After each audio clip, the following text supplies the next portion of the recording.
Alright, so yesterday we learned how to figure out if quantities were proportional or not proportional by graphing. Today we are actually going to learn how to solve proportions. So we're going to be given two quantities and we will see if they are actually a proportion. So if you look at the definition of a proportion, it's an equation stating that two ratios or rates are equal. So we have a ratio here, 4/2, and we have the ratio of 8/4. If we put them together and set them equal to each other, if they are actually truly equal, then that's a proportion. If these are not equal, though, then it's not a proportion. Okay. But if I look at 4/2 and 8/4, are they equal? Yes, 4/2 is just 8/4 simplified. So if I multiplied 4/2 times 2, top and bottom, I would get 8/4, right? So in this case, this is a true proportion. In proportions, we have what's called the cross products, and all of your cross products are always equal. Okay, so we've got two proportions. My cross products are the numbers across from each other, so it's exactly what's circled. 4 and 4 are cross products to 8 and 2. Okay, so exactly how it sounds, cross product. Product means what? Means multiply. So that means you're going to multiply 4 times 4. And it's going to be set equal to 8 times 2. Okay, so I have 4 times 4 equals 8 times 2. And then once we do that multiplication, I get 16 equals 16. So that's a true proportion. Okay, this is the same thing over here. It's just with my variables. So you're going to have A times D is equal to C times B. Okay, so all cross products are equal. So let's look at an example. Example number 1, I've got x/4 equals 7/20. So I'm going to use my cross products to solve this proportion. Okay, so my cross products here are going to be x and 20. So if you circle x, got a bump under there. If you circle x and 20, what do you do with that x and 20? You multiply them. So that means I have x times 20. And then I set that equal to my other cross product, which is 7 and 4. So do I multiply 7 and 4? Yes. Yes. So I have x times 20 equals 7 times 4, and then once I simplify that or actually do the multiplication, I have 20x equals 28. What does this look like here now? It's not. No, it's like an algebraic expression. Remember, expressions don't have equals. This is an equation. What type of equation is this? A one-step equation. Good, George. So this is a one-step equation now, and we are experts at solving one-step equations. So how do I solve this? Divide both sides by 20. And x is equal to what? Right, 8.2. Okay, so we can either leave it as a fraction or we can put it as a decimal. So if I leave it as a fraction, how do I simplify 28/20? Okay, I can just divide first, right? I can divide both sides, or top and bottom, by 4, right? So that gives me an improper fraction of 7/5, which changes to a mixed fraction of 1 and 2/5. Or if I put it as a decimal, what does it give me? You plug it in your calculator, 28 divided by 20. 1.4. So any of the answers I will take. Whichever is easiest for you. Questions on that? Okay, what about number 2? I've got 6.8/t equals 34/50. So I'm going to use my cross products to solve. So that means I've got 6.8 times 50 equals 34t. Somebody tell me what 6.8 times 50 is.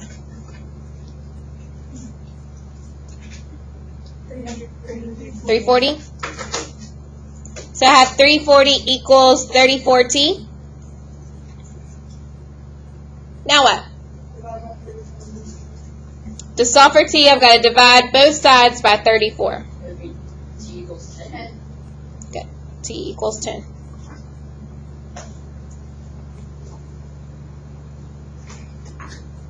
Remember that you can check these proportions and make sure that you solved right? So you could plug back 1.4, or in the first, you can plug it into your equation, your one-step equation. Or here you can plug in 10, or 340 equals 34t. So if 34 times 10 is equal to 340, then you know you're correct, right? Questions? Pretty easy so far? What about this word problem?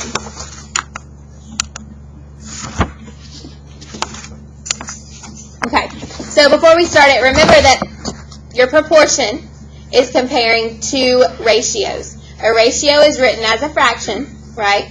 So if I'm trying to set up a proportion, that means that I'm setting up two different ratios, and then I set them equal to each other. So when I read this equation, or this word problem, it says Alicia's class is making care packages for a local shelter. They can make 8 care packages with 240 food items. They want to know how many care packages they can make with 500 food items. So I'm using this, I'm going to use a proportion to solve. So that means that I've got two different ratios that I've got to set up to set equal to each other. So if I read the second sentence where it says they can make 8 care packages with 240 food items, how do you think I can set up a ratio for that, Ben? So first you can do 40 over 8 and divide that. Okay. And after that, then you choose, so then you figure out how much it is for one care package times 30. Okay. We're just setting up our proportion right now. So you said you want to do 240 over 8? Yes. So that means I have 240 food items. I'm just going to abbreviate. Over 8 care packages. So that's one ratio. Can you see that? And then I need to find out how many care packages they can make if they have 500 food items. So how do I make that ratio? Casey? You go 240 by 8, and then you multiply that by whatever. Okay, I'm setting up a proportion. So that means I've got a ratio that's going to be equal to another ratio. Okay. So if I'm setting up the ratio for how many care packages I can make with 500 food items, I've got to make sure that my units stay on top and on bottom. So right now I've got food items on top. So that means my food items in the second ratio has to be on top. Yeah, Jessie. 500 for 3 items on top. Okay. And so what do we think is going to be on bottom? A variable? Do you want to use F? Okay, we can do that. So it's going to be F care packages. We're trying to figure out how many care packages they can make, so we don't know how many. So that's when we use a variable. Do you have to put F care packages, or can you just put F? You can just put F. You just need to know that your units need to stay the same. So if one ratio you've got food items on top, that means the second one your food items have to be on top as well. Okay. You can switch this and you can put 8 over 240 is equal to F over 500. It doesn't matter which order as long as your units are matching on top and on bottom. Does that make sense? Andrew? So when we're working out this for homework, do we have to actually put FI and CP and No, you do not. Okay. Oh, we got it. You've just got to make sure that your units line up. That you've got the same units on top and then the same on the bottom. Okay.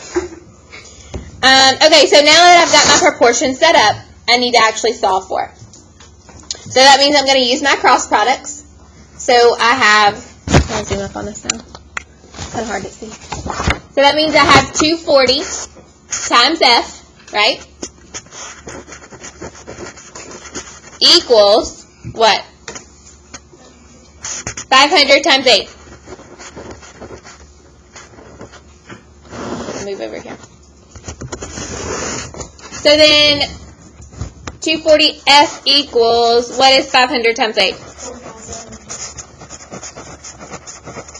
Okay. But how do I solve for F? Divide both sides by 240. And F is equal to what? 16.6. Is that rounded?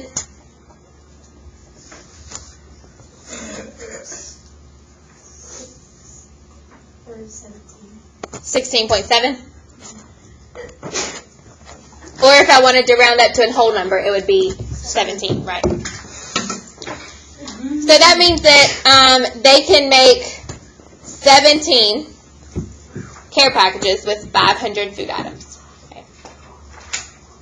Does that make sense? Actually, I guess you would round down in this case because they can't make 17 if they don't have enough. So they can make a little bit over 16, right? So they can only make 16 full care packages. Question. Okay. Flip over to the back.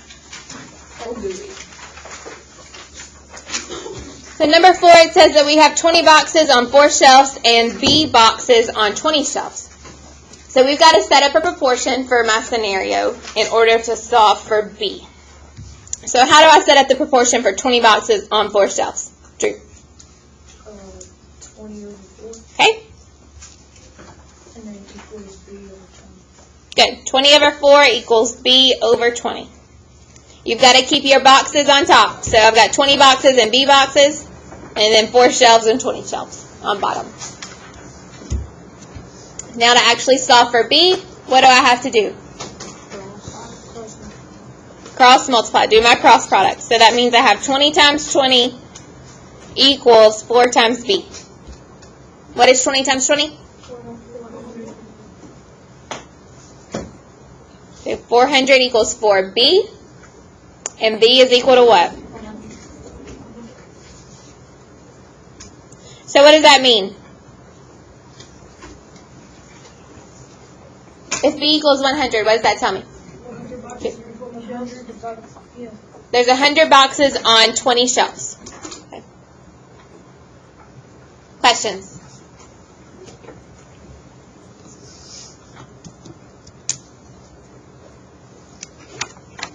Number 5. 16 over x plus 5 equals 4 over 5. So I've got to take those cross products. So I've got 16 times 5 equals 4 times x plus 5. How do I write that? How do I write 4 times x plus 5? I've got to do 4 and then put my x plus 5 in parentheses because this x plus 5 is one term. And we're multiplying 4 by that whole entire term. So you've got to put x plus 5 in parentheses. And then since I put those in parentheses, what does that mean I do with that 4? I've got to distribute it. So I have 4 times x plus 4 times 5, which gives me what? 4x plus 20. You've got to distribute. And then what's 16 times 5? 80. So 80 is equal to 4x plus 20. Can't forget to distribute. What is this called now? A two-step equation. And we're also experts at doing that. So what's my first step here? Good. I've got to undo that addition first. So subtract 20. 80 minus 20 is 60. So 60 equals 4x. Now I need to divide both sides by 4. X is equal to 15.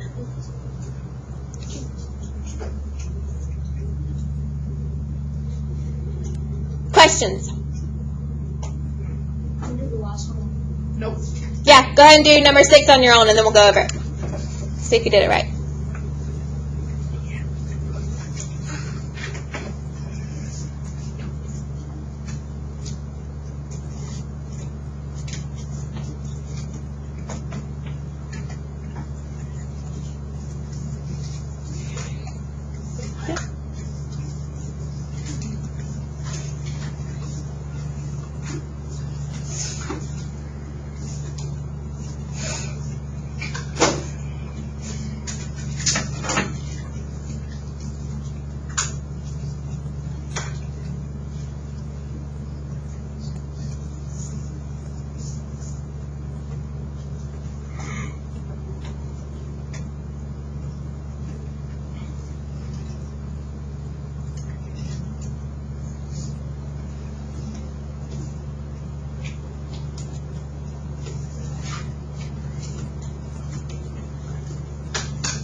We done? What do we get? 29. Everybody get 29? 29 is correct. So you've got 9 times 14 equals 7 times b minus 11. You've got to distribute that 7. So you get 126 is equal to 7b minus 77, and then you've got that two-step equation that you can solve. So add 77 to both sides, and then divide both sides by 7, and you should get 29.